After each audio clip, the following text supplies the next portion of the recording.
Hey everyone, it's Ben Hardy here, and in today's video, I'm going to be going over my Gen 3 Ford Raptor. I've owned it for over a year at this point and about 10,000 miles, and so I'm going to give you guys my thoughts on this truck as an owner and whether or not you should go for one, especially if you own a Gen 2 Raptor. Like, is it really worth the hype? Should you upgrade to the Gen 3? And so with that being said, just get right into it.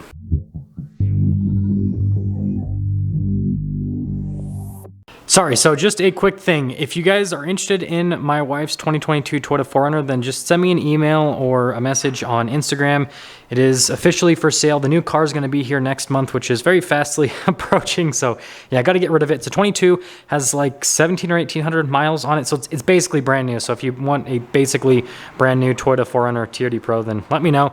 And then the GT500 is, well, officially sold. I just got the paperwork today, so I've got to sign that and then send that out, and then that'll start the shipping process. So this car will get shipped out and then the new car will get shipped in, and well, I think you guys will like the whole situation. But now let's get to not the Bronco, but the Raptor.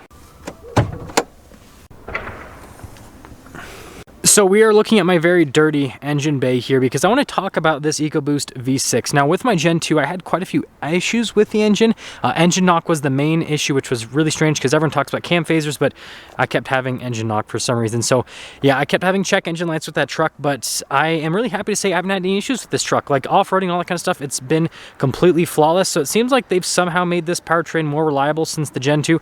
Don't know if there's still cam phaser issues. Time will tell, but it's good so far. And before I get the comments that I don't have enough miles to have issues, my Gen 2 had those issues all before 10,000 miles. Just saying, so doo-doo-doo. Now, one thing that I will say that has disappointed me about the Gen 3 over the Gen 2 is actually some of the fit and finish. The first example here is the skid plate. Now, I know some people might say that it's misaligned because of off-roading, and that's what I initially thought. But then I looked at a bunch of pictures from when I first purchased the truck, and my skid plate has looked like this since delivery day. And so it just seems like these post-COVID Fords just don't have the same build quality as the pre-COVID Fords, at least in terms of like panel alignment and all that kind of stuff. So that is a little bit of a disappointment with the Gen 3. Now, if you follow the channel, then you know that I have the 37 performance package, so 17-inch wheels and 37-inch tall tires on the truck in the front and in the rear, which looks really cool. And let me tell you, it is so much better off-road compared to 35. You just get a little bit more squishiness, and the extra ground clearance is definitely welcome as well. However, what I will say, being an owner of this truck, is if you aren't going to take your Raptor off-road, don't get this package. It is absolutely not worth it unless you take it off-road, because on-road, this truck is slower, it gets worse fuel economy, and frankly, even though it's a little bit squishier with the ride quality, it tracks kind of all over the place, and it's just not as good as the 35 package on-road. So if you're an off-roader, the 37 package, definitely worth it. If you're a Starbucks small crawler, get the 35s. Now the next thing here is actually represented on the key fob, and that is this fancy tailgate here, which I pressed it and of course it doesn't pop down. See, this is, I mean, this just made my point. Here we go. So this fancy power operated tailgate, it glitches out like all the time, and you know, I happened to get this because I was like, hey, it'll be a cool feature to show because it's new for the F-150, and well, it's a cool feature to show on YouTube videos, not a cool feature to get just to get the regular tailgate. Don't get the power tailgate, because I think with the Raptor, it's like a power tailgate slash sunroof package. I'll talk about the sunroof in a minute, but it's definitely not worth it. Now let's see if it actually raises up. And getting bed liner, definitely worth it, but you guys can see you can tell it's struggling here in the cold. But before we get to the sunroof, we have to talk about these seats. So these are the sport bucket seats you can get with the Raptor. They're in blue. They look really cool, don't get me wrong, but what I will say is they're not nearly as comfortable as the base leather seats. And now with the 37 performance package, you guys saw my recent review, you don't have to get these seats anymore. I recommend don't get these seats. Even though you can get them in a 35 package or again a 37 package, I just don't think they're worth it. Again, they look really cool, but they just don't like wear over time, which some of you might think that's really cool because they'll always stay stiff, but then that means that for daily driving and everything, they're not super comfortable. And then I think that, you know, it's not really going to impact the resale value on the truck with having these seats, but I do think that it'll be harder to find a buyer because I think more people are going to want just the plain black leather seats rather than like these bright blue seats. I think it does, I mean, I like it, but I think it detracts from the truck. However, I do like the rest of like the code orange accent and the blue throughout the rest of the interior. I think that that looks pretty cool. Now the next thing is the sunroof, kind of like I mentioned earlier, and I guess we'll give you guys a top view here. of the sunroof. Now, I have had a sunroof in every single one of my pickup trucks since my 2019 Ram 1500, and I've slowly hated sunroofs more and more because all they do is just rattle. Seriously, especially if you do any sort of off-roading.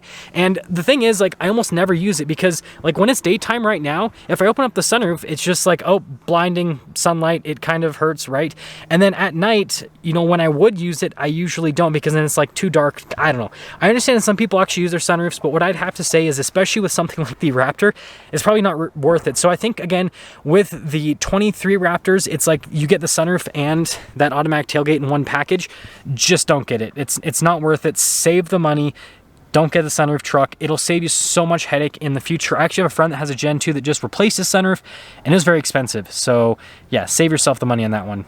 And this leads us to the electronics of the Gen 3. This is something that's been pretty controversial, as the Gen 3 has all these fancy new gadgets and gizmos, and you've probably seen all the Instagram videos and everything of people having issues with them. I haven't had a single issue with my truck, and this is an early VIN truck. Like, this was the first 37 performance package that was sold here in Utah, one of the first, basically. So it's like, it's not like I have a late production number truck. This is a 2021 Raptor. So on top of that, like most Raptors built for the Gen 3 era, right? They're 2022s and plus. Mine's a 21, and so yeah, I haven't had any sort of issues with the electronics with this truck. So I think that some people, you know, just got unlucky, but I don't think that it's like a major issue with the Gen 3, or at least in my experience. And now you guys can see how many miles I have. 9613. And then you guys can see my fuel economy. So if I had the 35s, I would say that I'd probably get about 1 mile per gallon better, which isn't a huge difference, but I mean, it's better than nothing.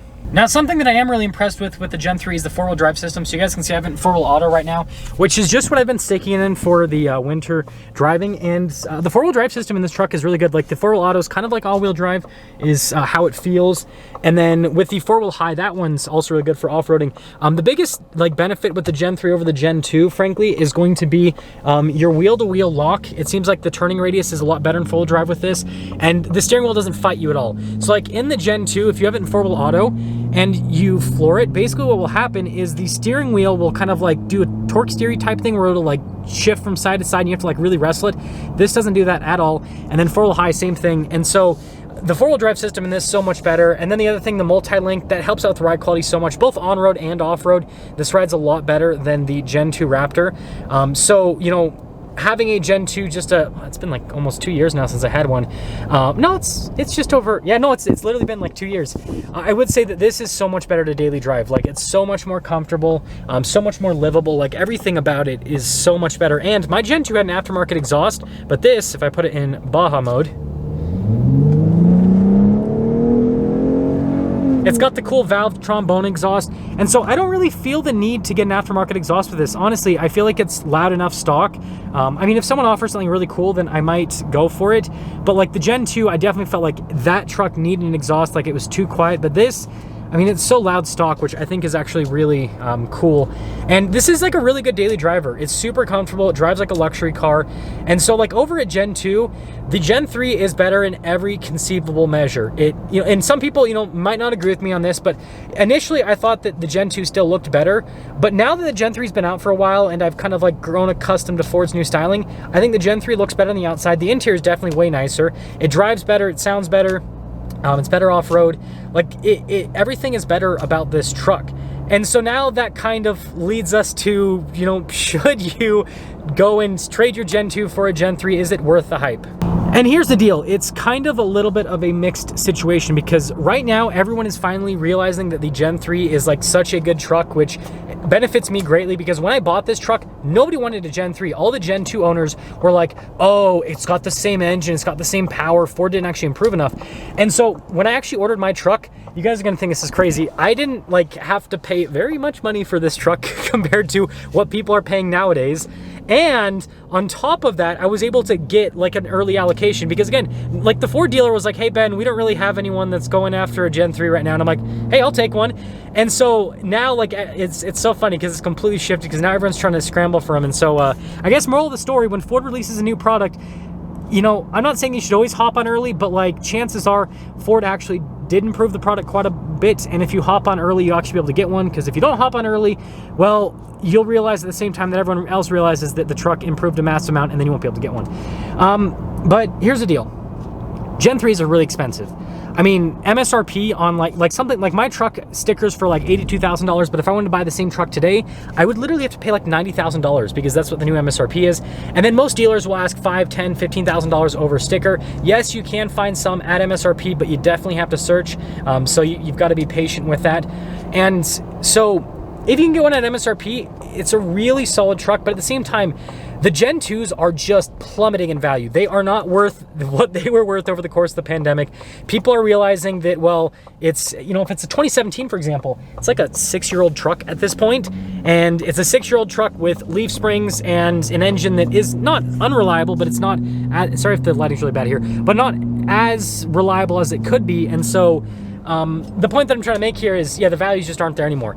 And so I think that if you don't own a Raptor, I would wait like 3 to 6 months and you'll probably be able to pick up a Gen 2 for really cheap. If you own a Raptor though, well, Gen 2 values are only going to go lower from where they're at right now. So not financial advice, but I probably would get rid of your Gen 2 now, because it's going to be worth significantly less in the very near future.